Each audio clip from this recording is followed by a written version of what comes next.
porque eu acho que se a gente não fizer um movimento de união de categoria de trabalhadores, como a Leila fala isso, né, e o Al fala isso também, né, da capacidade que a gente tem de compreender que só a gente se apropriando, né, do nosso própria força de trabalho é que a gente vai conseguir resolver talvez uma parte dessa equação, né?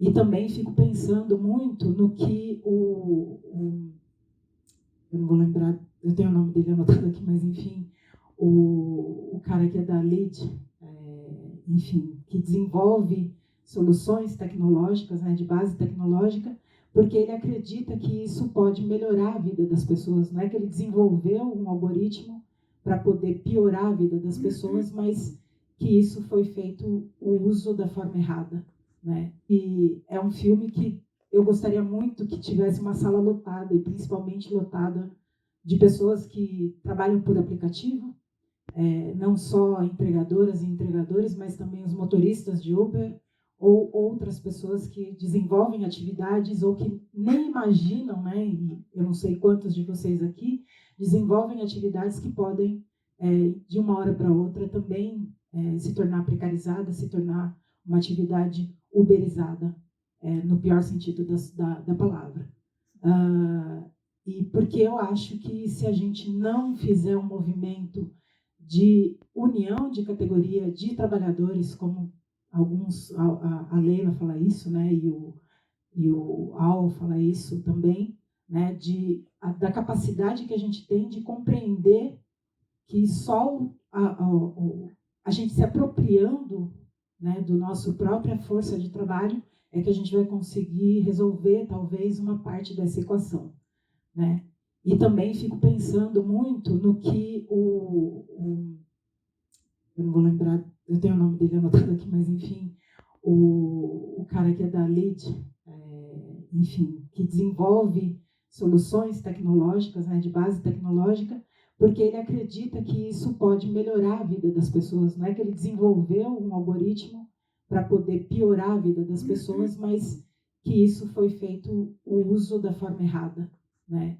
Então, talvez esse filme ele serve para alertar, né, que mesmo se essas crianças aqui estudarem tecnologia da computação, enfim, estudarem alguma coisa ligada, sei lá, arquitetura, urbanismo, cidades e tudo mais, uma hora elas também podem estar nessa mesma situação se elas não se articularem, se elas não se mobilizarem, se elas não encherem uma sala de cinema como essa aqui hoje, para poder começar um debate sério mesmo sobre o que nós temos que fazer enquanto trabalhadoras e trabalhadores. Reconhecer que a força de trabalho está na nossa mão e que a gente tem que fazer disso a coisa certa, né, a ser feita, de combater mesmo a precarização com apoio, né? E aí eu penso nisso também, porque quando eu vejo que tem pesquisadores e outras lideranças ali também no filme, é preciso também que a gente entenda que a gente não pode ficar sozinho, isolado, né? Enquanto força de trabalhadores, a gente precisa também de se unir com lideranças que estão dentro das universidades pesquisando o tema. A gente precisa também buscar o apoio do poder público e do Ministério do Trabalho. A gente precisa também encontrar as lideranças de movimentos de trabalhadores como CUT, MTST e outros que têm aí desenvolvido núcleos de tecnologia, para que a gente compreenda que a linguagem mais importante, talvez, da atualidade é que a gente também se alfabetize para a linguagem tecnológica. Que não é porque a gente é trabalhador que faz entrega de bicicleta que a gente tem que deixar isso de lado. Não é porque a gente dirige um carro o dia inteiro que a gente tem que deixar esse debate de lado para quem entende de tecnologia.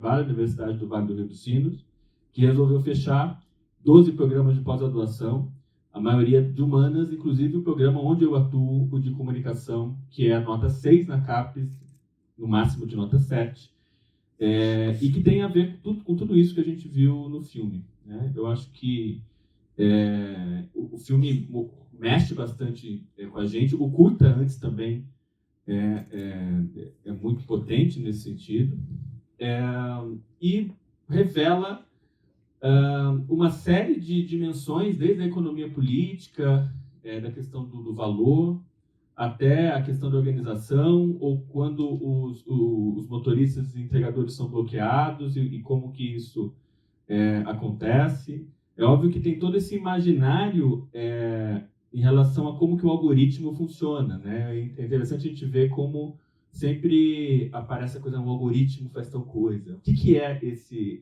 algoritmo, de alguma maneira, que as pessoas mobilizam muito na fala, né? Isso é muito interessante de ver. O filme mostra uma série de setores que são afetados pela plataformização do trabalho. A gente tem falado isso há um tempo, de como isso tende à generalização e a todos os mecanismos. Estou vendo que o professor Ladislau Dovo também pensando em como que o filme também traz a questão da financiarização, quando vai falar exatamente de onde que as plataformas lucram, não lucram. Acho que ele faz um panorama muito interessante disso. Traz alguns trabalhos, algumas atividades que não são muito conhecidas ainda do grande público, como a Amazon Mechanical Turk. O Renan fez a primeira tese de doutorado, a primeira pesquisa sobre a Amazon Mechanical Turk no Brasil, para poder falar um pouco melhor depois. E isso é interessante, né? E aí, trazendo já um pouco de crítica ao próprio filme, que é quando escolhe alguns pesquisadores, em detrimento de outros. Adoro tanto a Mary Gray quanto o Nick Schneesek, que eu adoro falar que é o Nick Senhorisek, que é mais fácil de falar. Mas a Mary Gray, quando traz esse livro, Trabalho Fantasma, e tem outros colegas que têm falado disso, é claro que muitas vezes a maioria de vocês não conheceria alguém que trabalha para Mechanical Turk. Mas o quanto que às vezes, quando vem alguém da Microsoft Research, com os takes da Mary Gray olhando são muito assim, eu detenho o poder, né? Tem a fala dela no final, o que vamos fazer com o trabalho? Tipo, como se ela, enfim, fosse... Então tem um pouco disso, e aí como se fosse alguém dos Estados Unidos, da Microsoft Research, que fosse desvelar: olha, temos aqui trabalhadores invisíveis, fantasmas, e eu vou mostrar para vocês quem eles são. Então, de que maneira, mesmo os trabalhadores que trabalham em suas próprias casas e que vivem numa questão realmente de uma invisibilidade, de que maneira que a gente precisa ir além desse paradigma de uma invisibilidade? E de que vai ver ou jornalistas ou pesquisadores, nós estamos aqui mostrando para vocês o que há por trás da cortina. Eu acho que isso, eu não tenho a solução para isso, para onde ir, mas é estranho, ou soa no mínimo, muitas vezes eurocêntrico nesse tipo de relação, né? Aliás, eu tenho essa coisa de pesquisador do tema, né? Se a gente fosse revisar, as legendas do filme seriam outras. Por exemplo, a ideia de gig no Brasil, ou eu diria que na maior parte do mundo, nunca foi uma novidade. Isso pode ser uma novidade para quem viveu alguma espécie de estado de bem-estar social em Londres ou em Berlim, e que depois de 2008 começou a ver uma série de atividades como se fosse gig, uma grande novidade. A novidade é a subordinação de trabalhadores e trabalhadores a plataformas digitais e seus mecanismos. O gig nunca foi uma novidade no Brasil. Isso pode ser uma novidade para quem viveu alguma espécie de estado de bem-estar social em Londres ou em Berlim, e que depois de 2008 começou a ver uma série de atividades como se fosse gig, uma grande novidade. A novidade é a subordinação de trabalhadores e trabalhadores a plataformas digitais e seus mecanismos.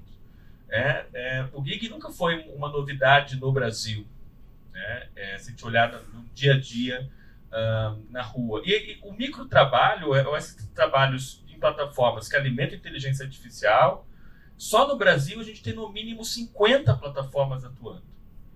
Inclusive uma que depois posso comentar um pouco mais, que são as fazendas de clique, que é algo que acontece assim, num mercado quase inteiramente brasileiro, clientes brasileiros, influenciadores da área de saúde, psicologia, além de, enfim, das mais diferentes áreas, que vão, a partir de agências também de marketing de influência, que vão pagar 0,006 centavos para as pessoas clicarem e comentarem em perfis de Instagram, TikTok e Quai. E que tem todo um mercado paralelo de contas falsas e de bots, com uma articulação aí com a indústria da desinformação também. E é interessante, quem escreveu o texto da mostra sobre trabalho foi a Ludmila Bilho. A Ludmila tem um trabalho seminal sobre revendedoras da Natura, assim como a Rosana Pinheiro Machado tem um trabalho seminal sobre mercados piratas ilegais no Brasil e Paraguai. O que a gente está vendo com as fazendas de clique é que isso os próprios trabalhadores têm dito. A moda agora não é mais revender produtos da Natura, é revender conta fake para alimentar as fazendas de clique. Então, essa figura do revendedor não é uma coisa nova no Brasil, na América Latina, mas como que essas coisas voltam, ou se atualizam, ou renovam nesse contexto que a gente está. Eu acho que para a gente que vive em São Paulo, no Brasil, de uma maneira geral, a gente acaba se surpreendendo, às vezes até menos com algumas das coisas que o filme mostra, por já estavam lidando com isso historicamente, enquanto sociedade, isso vai se aprofundando de alguma maneira, né? E aí eu fico muito, como eu falei, a fala da Mary Gray no final, o que vai ser o trabalho? Às vezes eu fico pensando como, se nos anos 90 tinha muito aquela coisa de que, o Ricardo Antunes fala isso a cada 10 palavras, né?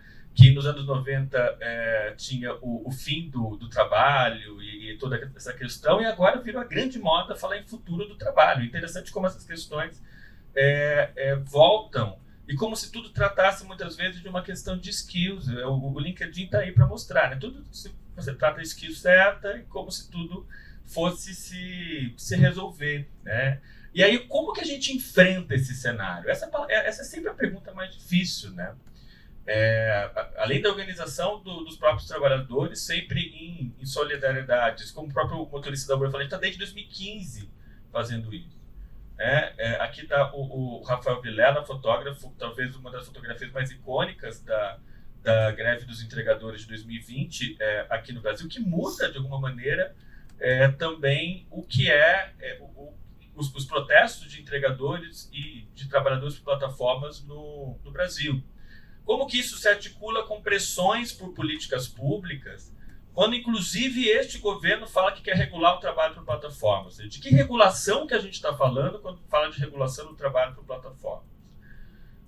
E que políticas públicas queremos em relação ao trabalho por plataformas, em relação ao mundo do trabalho, que ainda mais nessas eleições desse ano ganham um caráter central, e vai ter um caráter central, espero, na disputa eleitoral. Quando as próprias plataformas têm, essa é uma das coisas que eu tenho achado mais interessantes, o Uber Files, que o Guardian mostrou há algumas semanas, o denunciante era um diretor de políticas públicas da Uber. As grandes plataformas têm setores de políticas públicas, porque elas não querem se mostrar somente como disruptivas, inovadoras, diferentoras, mas mostrar abertas à colaboração, abertas às demandas, sensíveis aos trabalhadores, cidadãs. Isso está no cerne da ideologia californiana, livro que o Léo Folleto, que está aqui, e o Baixa Cultura, publicaram em português. Isso está no cerne dessa ideologia do Vale do Silício, e que as plataformas, com esses setores de políticas públicas, em várias partes do mundo, em vários setores, têm tentado questões de lobby, de financiamento de alguns pesquisadores e vigilância de outros, e colocando sempre, olha, estou aqui para escutar vocês. Então, e tentando interferir no que são as políticas públicas. No fundo, esse é o significado do que são esses setores de políticas públicas das grandes plataformas. A gente coordena no Brasil um projeto chamado Fair Work, que é ligado à Universidade de Oxford. A professora Roseli Fígaro, da USP, é também coordenadora deste projeto. E a gente tem tentado pressionar agora em 40 países do mundo as plataformas de acordo com princípios de trabalho decente. A CUT, o Thiago está aqui, fez uma pesquisa também a partir dos princípios de trabalho decente, com entregadores em Brasília e em Recife. E muitas das questões e das dores trazidas pelos trabalhadores no filme, seja o entregador, seja o pessoal da Mechanical Turk falando das avaliações, né? Aliás, essa questão da métrica também é muito interessante, como o filme articula essa questão das métricas e das avaliações Em breve a gente vai estar lançando no Fair Work o segundo relatório sobre trabalhadores em plataformas de trabalho remoto ao redor do mundo. A gente lançou esse ano uma sobre o Brasil. O Intercept fez uma matéria sobre o relatório do Fair Work Brasil, em que as principais plataformas no Brasil não o máximo que conseguiram de avaliação é 2 em 10 em termos de princípios de trabalho decente, só fica acima de Bangladesh nos países que a gente já avaliou. Esses princípios, de alguma maneira, são um olhar que eu não considero o olhar máximo, mas talvez o olhar mais básico do que seriam para os direitos em relação ao trabalho digno no trabalho por plataforma.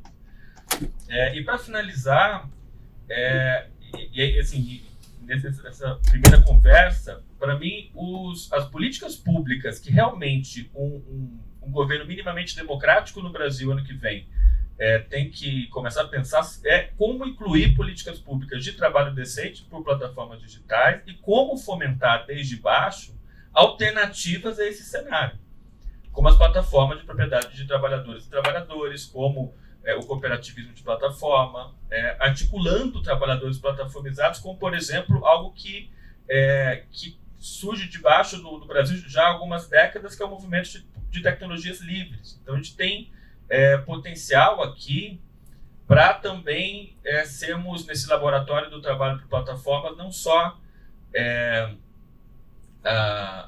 o que eu falo da ideologia da Vanessa da Mata, de que as coisas não têm mais jeito, acabou, boa sorte, mas de conseguir pensar em brechas em meio a tudo isso que a gente vê.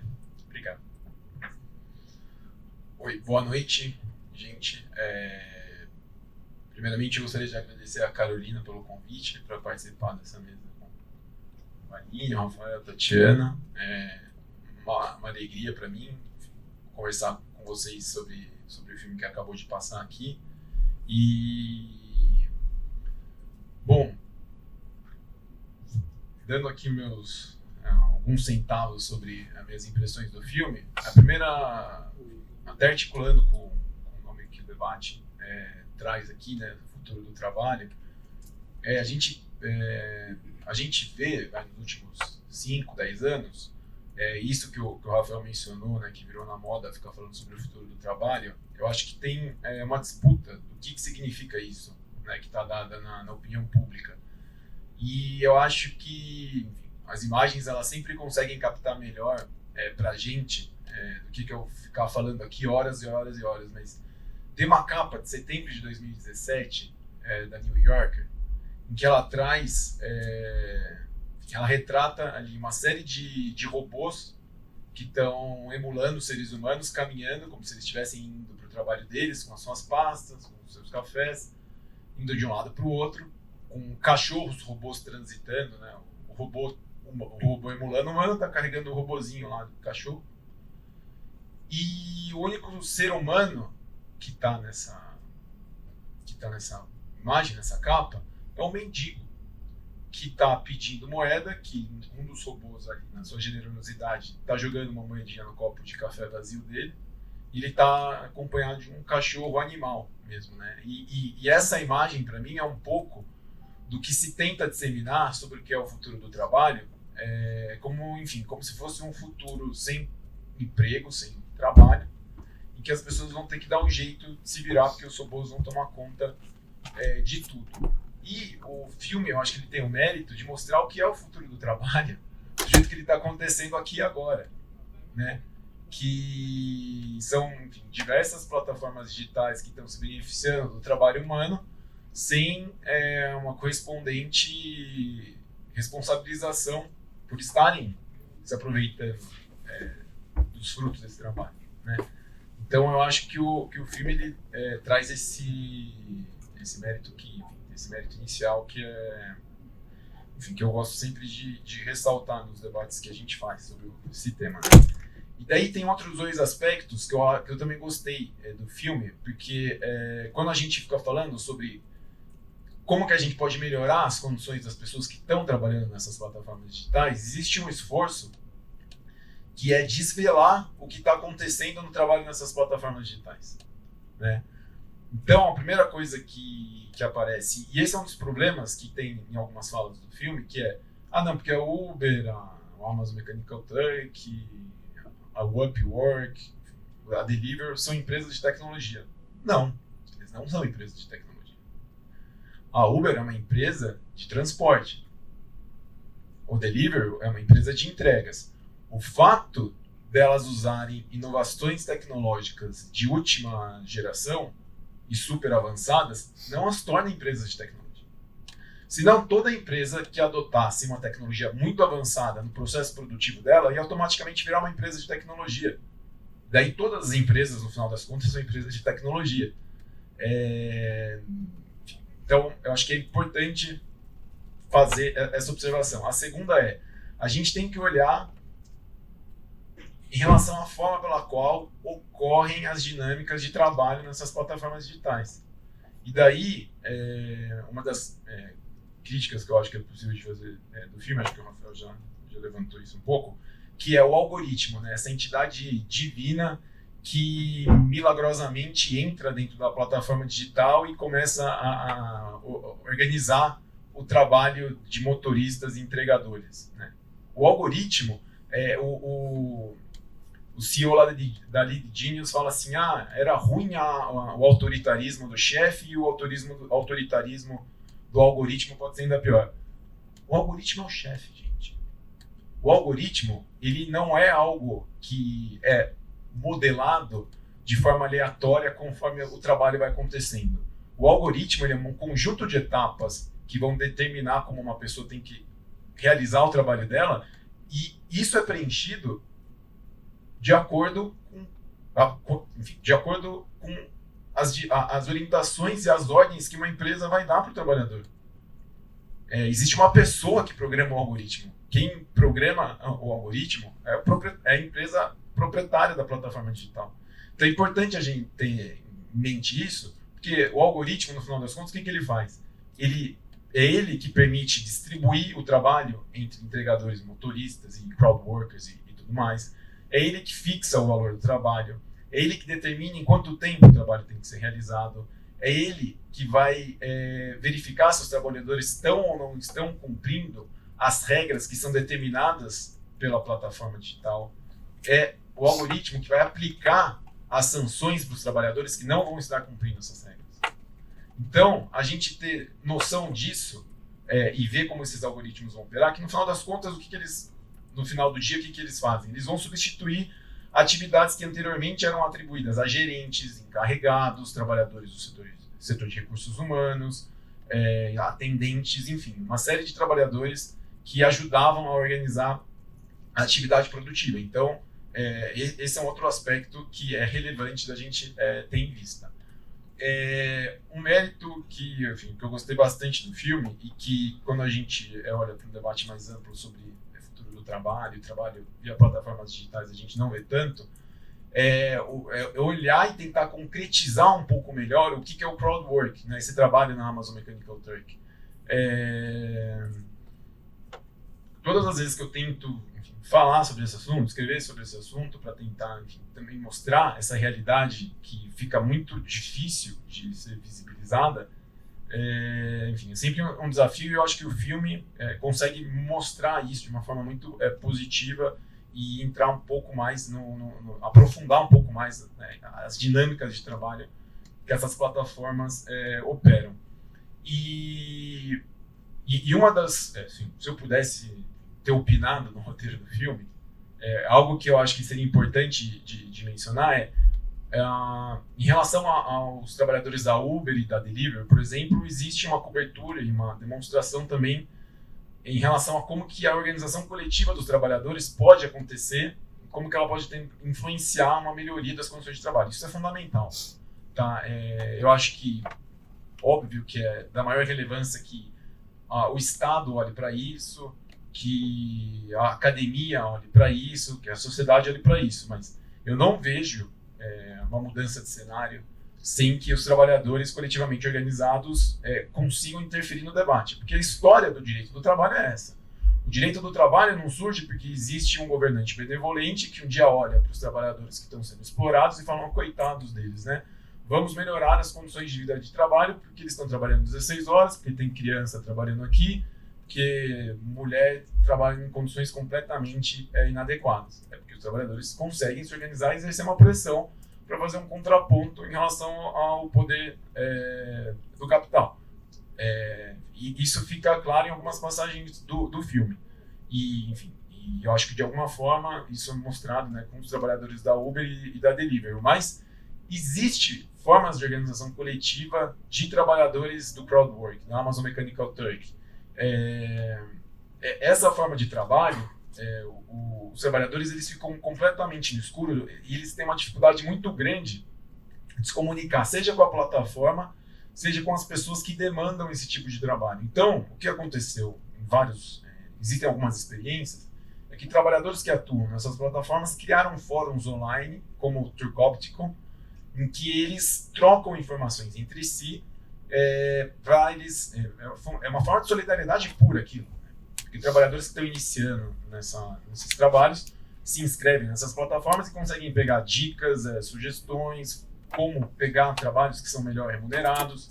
É uma forma de organização de base que essas pessoas que atuam nessas plataformas têm. E isso teria sido importante também de demonstrar para, enfim, deixar claro que isso é possível de acontecer também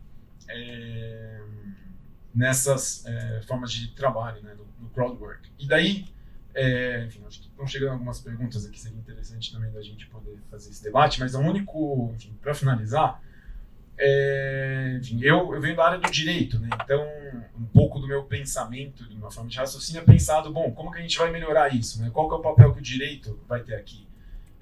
Como que esses trabalhadores podem ser protegidos por meio, né, do ordenamento jurídico?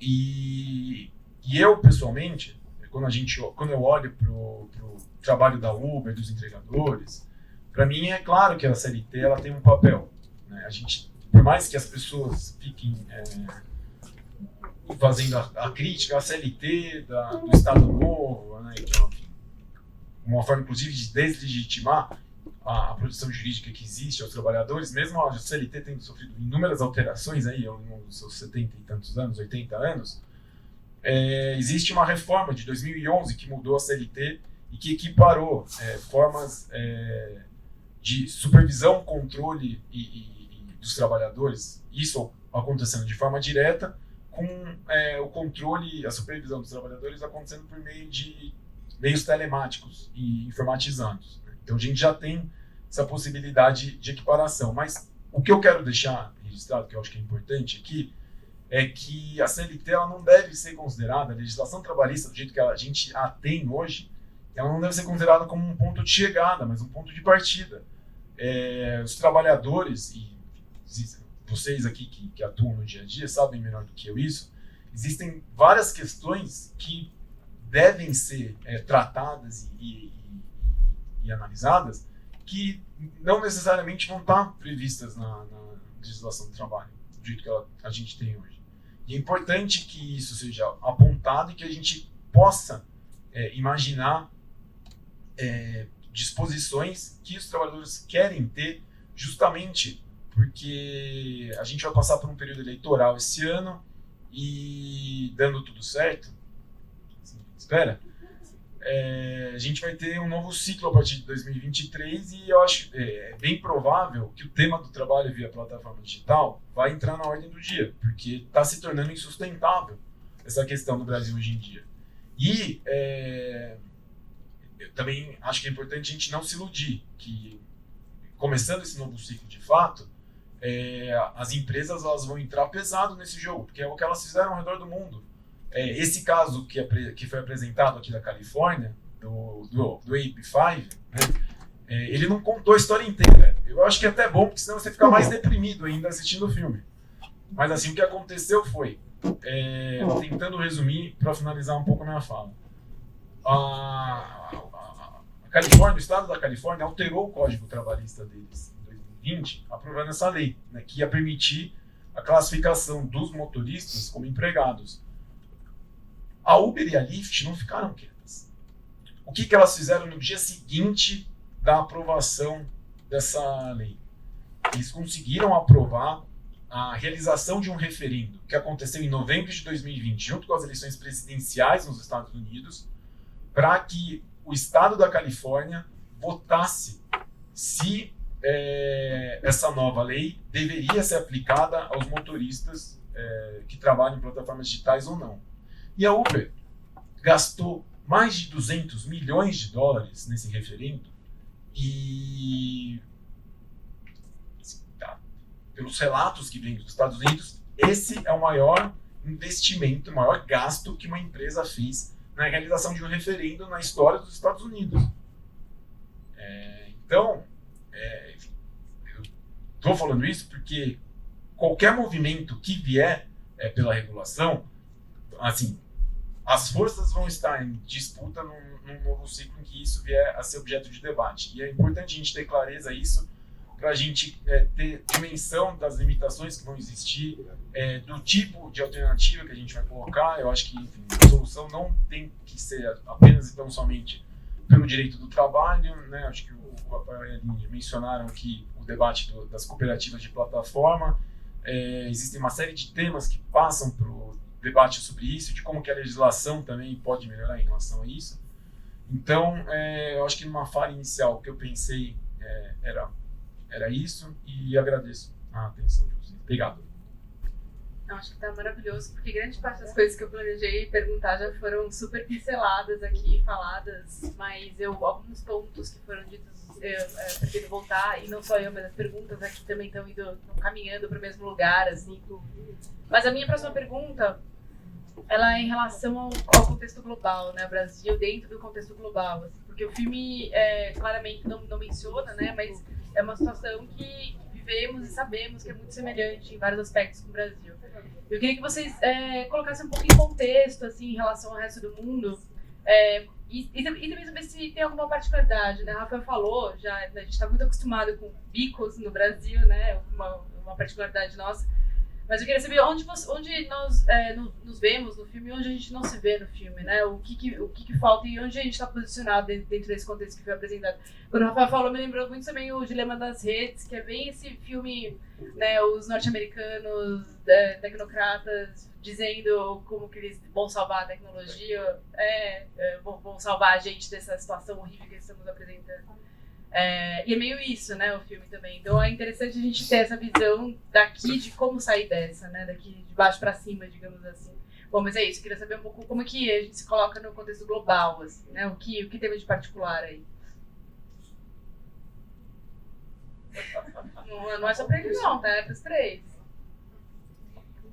Bom, primeiro uma coisa que eu acho que é específica do Brasil em relação aos entregadores e motoristas é a questão da migração, né? Isso é super interessante como na Europa e no restante da América Latina a gente tem muitos migrantes sendo entregadores e motoristas.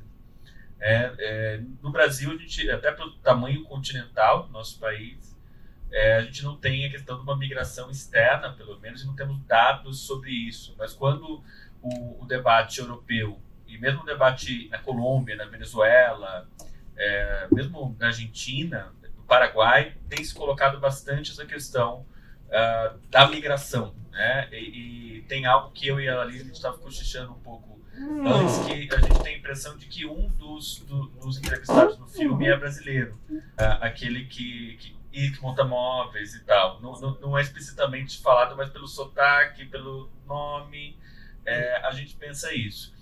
E eu acabei de fazer uma pesquisa com dois colegas, o Matheus Mendonça e o Jamie Woodcock, sobre entregadores brasileiros na Inglaterra. E é muito interessante, isso saiu de um livro, a ideia saiu depois que o Callum Kent, que é um colega nosso também do Fair Work, lançou um livro que em inglês chama Writing for Deliveroo, e desculpe se tiver alguém na editora aqui, mas o título em português ficou em inglês, eu achei uma coisa meio estranha. O título em português chama Delivery Fight.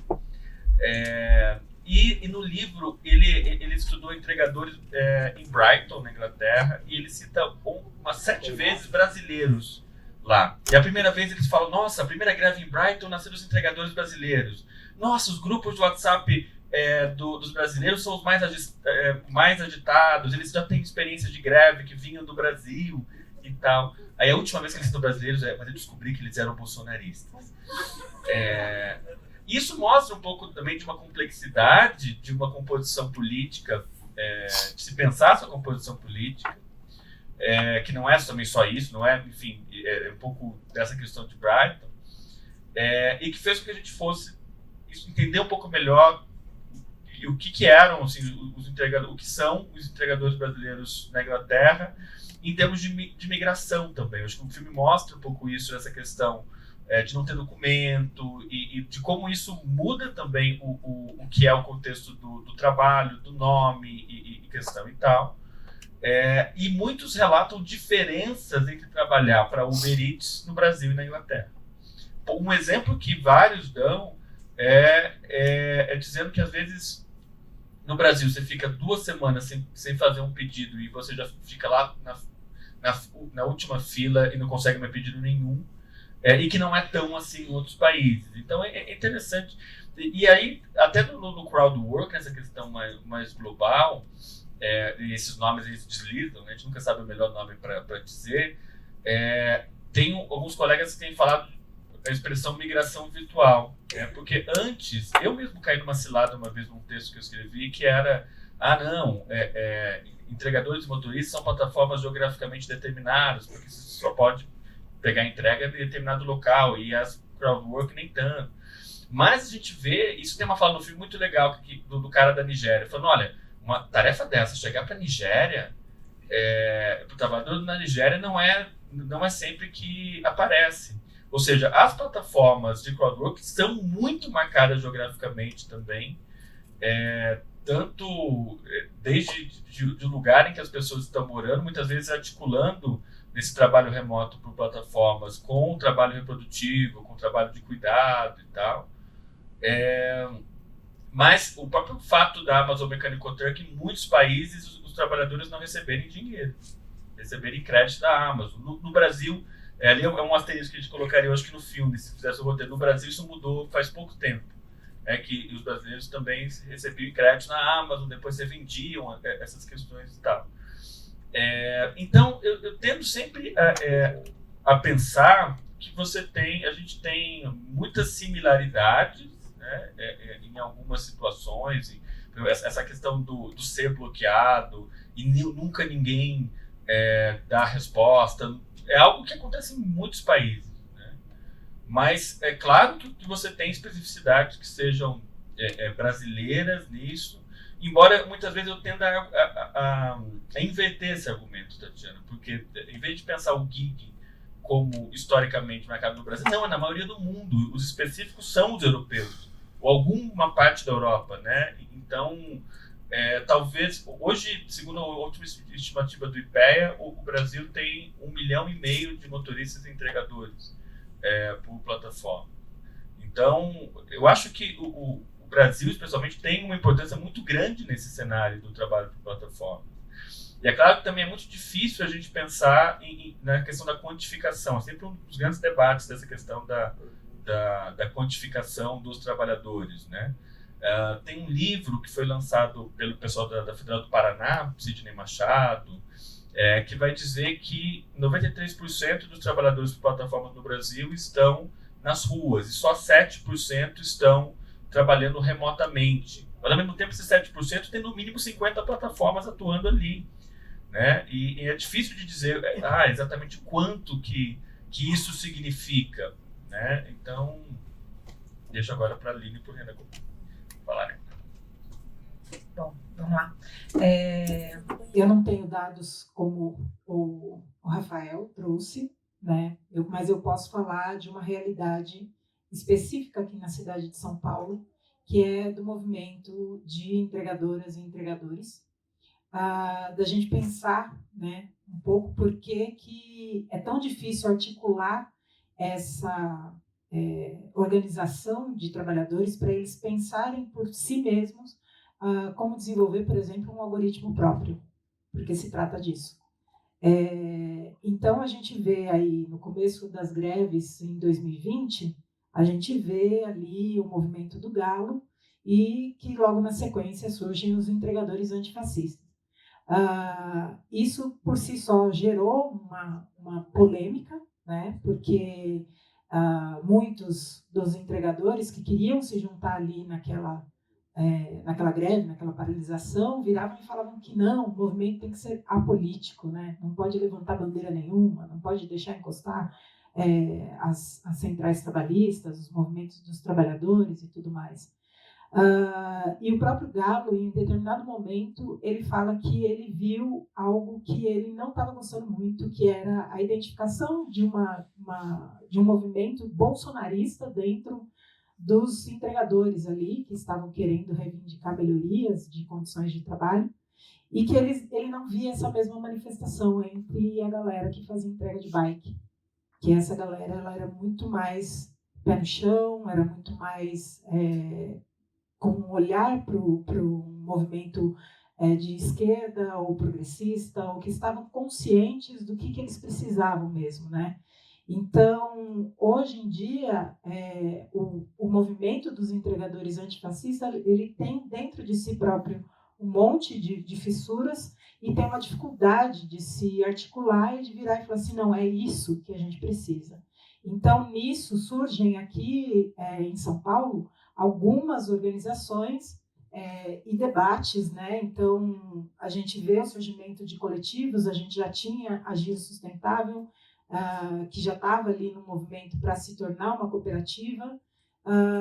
Depois tem também alguns outros entregadores fazendo entrega pontualmente, né? Falando, não, eu sou autônomo e tudo mais. E tem também o movimento do qual eu faço parte, que é o Senhoritas Courrier, que surge ali como uma forma realmente de complementação de renda em 2017, e de repente, quando a gente vê, a gente fala assim, não, dá para fazer muito mais do que complementar a renda, dá para poder a gente pensar em trabalho decente, trabalhar com união mesmo e trazendo um tanto dessa consciência que a gente tem aqui no Brasil, e talvez, como já escutei em vários debates e tudo mais, que não é tão tradicional dos grandes centros, né, que é o tema da cooperatividade, né, ou do cooperativismo.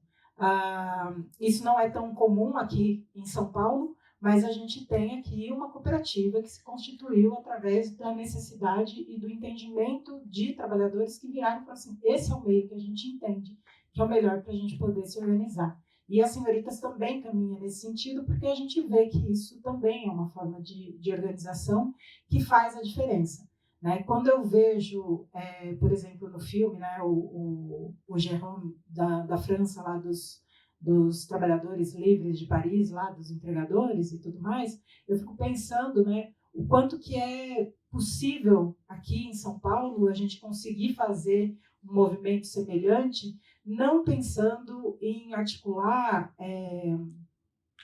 entregas, que é como que a gente sobrevive, né? Mas sim pensando em articular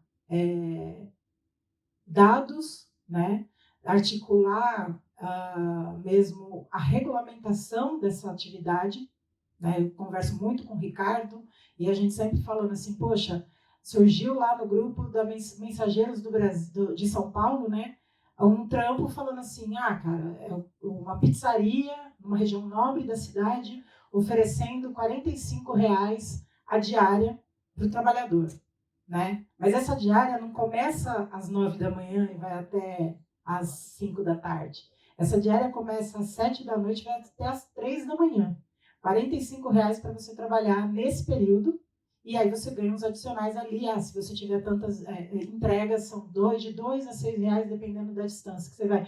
Quando você bota isso na ponta do lápis, o cara vai ganhar R$900, né, para trabalhar ali 20 dias, sem direito a mais nada, sem direito à alimentação, sem direito a virar e falar assim, minha bicicleta quebrou, dá uma força aí e tudo mais. Então, é disso que a gente está falando, né, de como que a gente pode se articular. Então, a gente vem compreendendo que esse movimento ele tem que começar aos poucos, que ele tem que começar com pessoas interessadas, ele tem que começar dos trabalhadores mesmo, mas com essa consciência. Né? Lógico que tem muita gente com fome, tem muita gente desempregada, tem muita gente que vira e fala assim, eu vou pegar esse trampo dos R$45 e porque eu vou levar um dinheiro para minha casa. Né? Então, a realidade que a gente vê aqui em São Paulo é um tanto essa falta de conseguir entrar nesses meios onde estão os trabalhadores e, de alguma forma, conscientizar o amigo que, olha, se vocês se juntarem aqui nesse movimento, a gente tem como articular essas nossas reivindicações. E aí, quando eu penso que a gente está num governo, ainda está nesse governo que não quer, de forma alguma, abrir para o debate, né, a gente precisa entender que essa regulamentação ela tem que ser de nós por nós primeiro. Não dá para a gente virar e ficar esperando que um deputado, um senador, alguém vai virar e falar assim: os meninos escreveram lá, as meninas escreveram lá uma regulamentação, vamos votar, vamos levar para o... Não vai levar. Nesse governo não vai levar.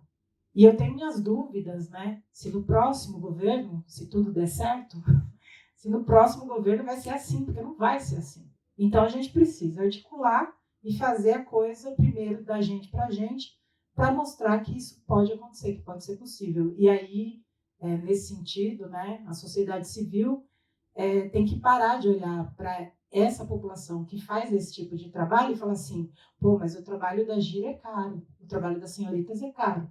Caro? É caro a gente entregar para vocês de madrugada? É caro a gente entregar subindo ladeira, descendo ladeira, debaixo de sol, de chuva, de final de semana? A própria empregadora ela fala assim: pô, o táxi fica parado na porta me esperando e ganha a espera. Nos senhoritas, a gente tem todas essas taxas. A gente identificou todas essas necessidades e virou e falou assim: olha, se tiver espera, tem adicional. Se tiver chuva, tem adicional. Se tiver trabalho de final de semana, tem adicional. Se tiver... Mas os trabalhadores, eles vão tirando todos esses adicionais porque ele vira e fala assim: eu estou desesperado, eu preciso desses 10 contos para comprar o leite do meu filho, entendeu? Então, é uma coisa para a gente refletir e ver como que a situação está no nosso país. É importante a gente ver o quadro todo mundial, mas no nosso país essa é a realidade, né? E como que a gente vai fazer para poder se articular dessa forma. É isso. Rapidinho, só para complementar o Rafael e a Aline, eu acho que existem algumas questões que o filme traz como uma realidade dos países do Norte, que estão um pouco distantes, né? Acho que o Rafael mencionou o trabalho migrante. Eu acho que no Brasil, quando a gente teve até um fluxo maior de trabalhadores migrantes, uma parte grande desses trabalhadores foi procurar ocupação em frigoríficos e na construção civil, por exemplo, né? Em plataformas isso não aconteceu com tanta frequência, mas existem questões estruturais do mercado de trabalho brasileiro que também sofrem uma influência, influenciam como o trabalho acontece nas plataformas digitais, que não estão retratadas aqui. O exemplo primeiro que me vem à mente é o trabalho infantil. Apesar das plataformas dizerem, quando elas são questionadas sobre isso, que elas não admitem trabalho com menos de 18 anos, etc. e tal, a gente já foi identificado em algumas ocasiões trabalhadores, principalmente entregadores, mais jovens do que isso, 15, 16, 17 anos, trabalhando nessa atividade que é de risco. Então, essa é uma peculiaridade que é importante levar em consideração, que faz parte, né, que piorou razoavelmente de 2017 para cá, né, os números, pelo menos do IBGE, da PNAD contínua do trabalho infantil, e uma parte dessas pessoas que estão nessa faixa etária acabaram indo procurar ocupação nessas plataformas digitais.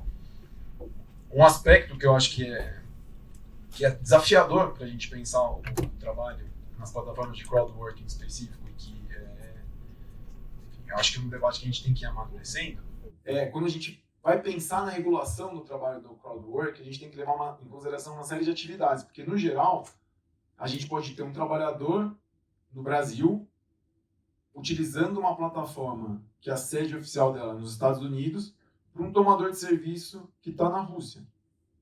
Usando exemplos aleatórios aqui. E daí, como que você vai regular esse trabalho?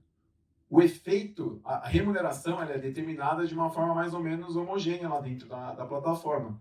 Mas para o trabalhador, você ganhar $2 por hora no Brasil, na Índia e nos Estados Unidos vai ser diferente. Na Índia, você ganhar $2 por hora, você está ganhando mais ou menos o que é o salário mínimo na Índia. Nos Estados Unidos está muito distante. E daí, como que a gente pensa para regular isso? A gente vai olhar só para as questões nacionais, o direito interno dos países vai ser capaz de dar uma resposta para isso, ou a gente vai ter que, a OIT, por exemplo, a Organização Internacional do Trabalho, vai ter que se debruçar sobre isso e pensar como a norma internacional do trabalho pode tratar desses assuntos, né? A OIT desenvolveu um estudo interessante com trabalhadores indianos e americanos na Amazon Mechanical Turk entre 2015 e 2017, né? E eles trazem questões sobre jornada e remuneração e o impacto que tem diferente na vida dos trabalhadores americanos e indianos. Na Índia, na época que foi feita a pesquisa, salvo engano, o salário mínimo hora lá era $1,81. Os trabalhadores conseguiam tirar 3, então eles estavam ganhando 50% a mais ou menos, que o salário mínimo, né? Agora, nos Estados Unidos, você ganhar isso, você está ganhando, o salário mínimo hora nos Estados Unidos é $7,25. E isso nos estados em que não existe nada melhor, né? Os estados nas costas, o valor do salário mínimo hora geralmente é maior do que isso. Então, está muito abaixo do valor do salário mínimo, né? E daí, como que a gente pensa em regular essas situações, né? São questões que, enfim, para mim são bem desafiadoras quando a gente está olhando em específico para o trabalho nessas plataformas de crowdwork. Eu vou começar a fazer as perguntas aqui, que também tem a ver com o que eu tinha pensado, mas como tá chovendo perguntas, o que é maravilhoso, eu vou juntar nos blocos aqui. Vou começar o primeiro bloco, que tem um pouco a ver com o que o Renan estava falando agora. São 3 perguntas sobre regulação, basicamente, né? A primeira delas qual é a coerência de pensar o trabalho a partir do regime seletista, onde este nunca foi majoritário no Brasil? Depois, como pensar regulações e fiscalizações das condições de trabalho nesse cenário em que, 1, os trabalhos surgem e são realizados em questão de segundos, 2, as contratações, entre aspas, e pagamentos não se atêm a fronteiras. E, por fim, uma pergunta mais conceitual um pouco. O Rafael citou por vezes o trabalho decente. Quanto esse conceito hoje, quanto não falar em trabalho com direitos, tendo em vista o desmonte dos direitos sociais desde 2016, não pode se tornar algo negativo? O trabalho decente não poderia ser conceituado como trabalho com direitos? Pode pegar aí, como vocês... acho que o Renan... Bom, vamos lá. Eu acho que a primeira pergunta, né, que fala um pouco da coerência de falar no trabalho seletista, né, que é verdade, nunca foi a maioria no Brasil, uma série de questões que passam por isso, mas aí eu acho que é importante a gente trazer e pensar um pouco até do histórico da CLT, né? Por que esse trabalho nunca foi o majoritário? A CLT, quando ela vem em 43, ela deliberadamente exclui da sua de aplicação trabalho rural, trabalho doméstico. Trabalho rural, nos anos 40, era a maioria da população. Trabalho doméstico não era desprezível naquela época, desde já. Então, a gente tem uma opção política da CLT não ser o modelo típico de contrato que vai ser aplicado para a maior parte da população. Então, eu acho que a gente tem que ter um olhar histórico, né, para pensar um pouco o que foi considerado como típico e atípico no Brasil, o que foi considerado formal e informal. O segundo ponto que eu acho que é importante mencionar a CLT é verdade que ela historicamente não foi a maior parte dos contratos que a gente tem no Brasil, mas em 2010, não há tanto tempo atrás, mesmo com a fiscalização do trabalho, passando por todos os problemas de sucateamento que ela passou nos últimos 20, 30 anos e que dependeram até da coloração do governo que estava no poder aqui no Brasil, mesmo assim, a gente teve níveis de formalização no Brasil expressivos e recordes em 2010. Não é tanto tempo atrás. Essa legislação que está mais ou menos em vigor e que, enfim, é sempre tão questionada e criticada no Brasil. Então, eu acho que é importante a gente levar em consideração essas questões. A segunda CLT, para mim, ela não passa de um padrão mínimo do que a gente, pelo menos, deve conceber como um padrão de proteção do trabalho. Evidentemente que a gente pode pensar formas alternativas, se não for um trabalho subordinado, né? Eu acho que o trabalho subordinado ele não deve ser o único parâmetro. A gente pode ter um trabalho autônomo em que as pessoas de fato gozem de liberdade para determinar o conteúdo do seu trabalho, e daí existem outras formas de você organizar o trabalho a partir daí, mas existindo sim um trabalho subordinado, eu acho que a gente tem que ter a CLT como um parâmetro mínimo, não um máximo, e também não romantizar a ponto de considerá-la como o paraíso da classe operária, não é isso. CLT é o mínimo. Acho que é importante a gente ter em vista isso. Em relação aos desafios que a gente tem para investigar o crowdwork, eu compartilho que é extremamente difícil. Eu acho que a gente está aprendendo, as instituições de Estado que se debruçam sobre observar a legislação trabalhista têm se preocupado em relação a isso, mas é muito difícil, porque existe uma série de questões, né? As empresas não estão sediadas no Brasil, e daí os mecanismos que o direito tem, por exemplo, se você precisa notificar uma empresa para apresentar informações para você, é uma burocracia que inviabiliza qualquer investigação que precise dar uma resposta num prazo decente para as pessoas que estão realizando suas atividades dentro de uma plataforma. Então, eu acho que o ordenamento jurídico, o que a gente tem de direito e de instrumentos disponíveis para o Ministério do Trabalho, para os fiscais do trabalho, para o MNPT atuarem, eles não estão em consonância com essa forma de organizar o trabalho, e é extremamente difícil de se fazer isso. O MPT chegou a ajuizar uma ação civil pública contra uma plataforma de crowdwork que chama Ixia, que ela, basicamente,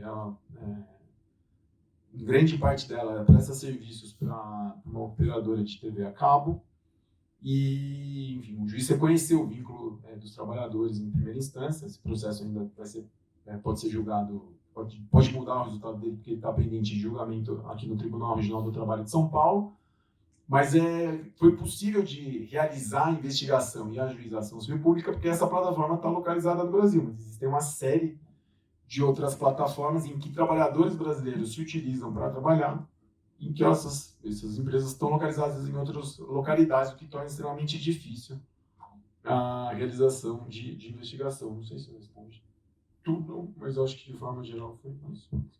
Acho que foi. E tem mais para o Rafael. Sim.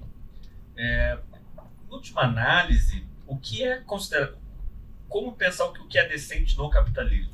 Né? Eu acho que essa é a primeira questão. O que seria justo? É pior ainda, né? Então, essas expressões, a noção de trabalho decente veio da OIT em 1999, e a noção também de trabalho decente por plataformas digitais acaba vindo por uma agenda da OIT e acaba sendo uma expressão em disputa. Eu, Rafael, considero essa expressão e essa noção, isso como algo que tem limites, né? E a gente, dentro do projeto Fair Work, tem batalhado para cada vez mais os princípios que a gente, no qual a gente avalia as plataformas, algumas delas, inclusive, estão com representantes aqui, que a gente avalia considerando os direitos de cada país, inclusive questões de salário mínimo ideal. Então, é algo que também eu, Rafael, enxergo também como um conceito em disputa, porque o trabalho decente acaba virando também um objetivo de desenvolvimento sustentável, então, com essa expressão. Então, acaba sendo mobilizado discursivamente das mais diferentes formas, né?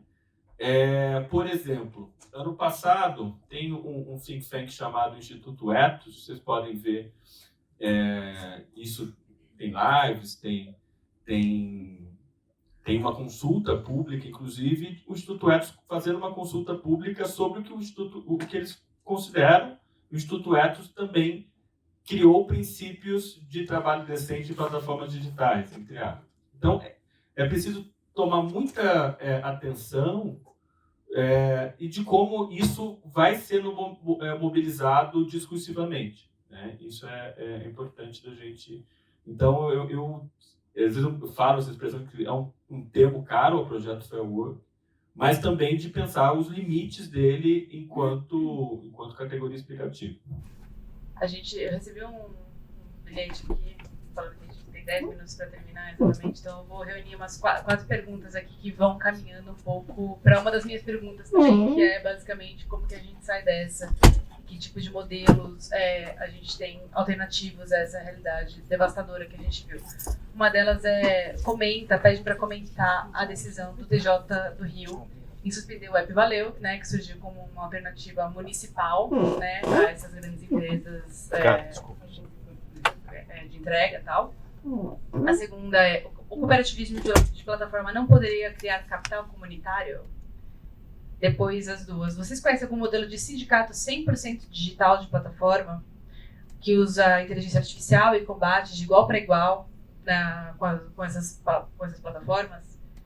E depois, mesma coisa, vocês conhecem alguns casos de plataformas digitais de municípios ou cooperativas ou indivíduos, né, que conseguem bater de frente, né, quer dizer, quais são as alternativas disponíveis neste momento? Olha, vou começar porque eu sou atrevida. Vamos lá. Respondendo de trás para frente, essa de iniciativa feita por alguma prefeitura ou alguma organização governamental, não sei, enfim, acho que mais prefeitura de Araraquara, que tem o aplicativo dos motoristas, né? Eu acho que essa talvez seja a mais bem sucedida iniciativa, né? Que começou com a organização dos próprios trabalhadores, também por incentivo da prefeitura, e que deu certo porque eles se juntaram. A prefeitura começou a apoiar ali com propostas de economia solidária e tudo mais, então funciona e deu certo. Com relação ao App Valeu do Rio de Janeiro, eu acho que assim, é uma questão muito delicada quando a gente fala que o aplicativo vai pertencer a determinada prefeitura, porque a partir de então, a gente começa a entender que as decisões que vão ser tomadas com relação a esse aplicativo serão políticas, né? É lógico que se é organizado por trabalhadores e trabalhadoras, são decisões políticas, mas não estão presas, não são partidárias, né? Essa é a questão. E aí, quando você tem uma cidade como Rio de Janeiro, que tem um mercado muito grande e tudo mais, você não está mexendo somente, né, em colocar um novo aplicativo e falar assim, olha, vai funcionar igual funciona lá em Araraquara, vai dar certo e está tudo bem. Não, as outras plataformas, elas estão de olho e elas vão combater isso, e elas combatem dessa forma, né? Não acho que foi uma decisão que foi fácil para quem estava buscando alternativas para poder usar um aplicativo ali de transporte, mas eu acho que tem interferência dessas plataformas, sim, né? Se torna uma questão partidária. Por isso que eu defendo que essa parceria entre poder público, né, prefeituras e organizações de trabalhadores tenha que ser feito sempre deixando na mão dos trabalhadores as decisões e também o gerenciamento disso, né, e não colocar na mão ali de uma prefeitura, de um partido e tudo mais. Acho que essa é a questão. Acho que posso falar mais sobre esses dois pontos. Eu também falar um pouco, enfim, nessa direção do cooperativismo de plataforma, eu faço um momento TechPix. A gente tem um observatório do cooperativismo de plataforma.